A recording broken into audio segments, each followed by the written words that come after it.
I did such a good job capturing the aromatic properties of this dried jasmine in this oil infusion, which is actually hard to accomplish. And we have to remember that dried jasmine smells different than fresh jasmine. And the thing about the dried jasmine is it has all of those aromatic properties, but constituents, but they're ALC soluble, right? We just put the dried jasmine in the oil infusion, which then we're not going to get those aromatic properties. To get those aromatic properties, we're going to have to implement ALC, as they are ALC soluble, right? And to do that, we do the intermediary method, which is easy peasy. We just take the dried jasmine, saturate it with a high ALC, and we let it sit for 24 hours.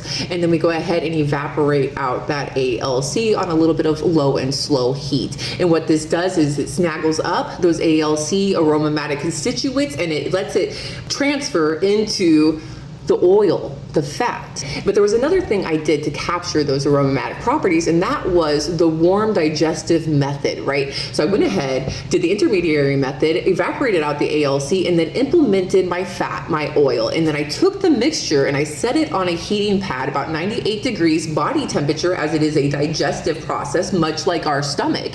And I let it sit for 1 week.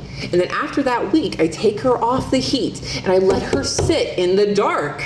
Yep, in the dark for 1 to 2 weeks. She went ahead and she slept for like 3 weeks. Now, here's the thing. After we've implemented the warm digestive process, we don't need to do a solar infusion with our oil infusion. She's already gone through the heat process, right? We can put her to sleep in the dark like a tincture and she will thrive.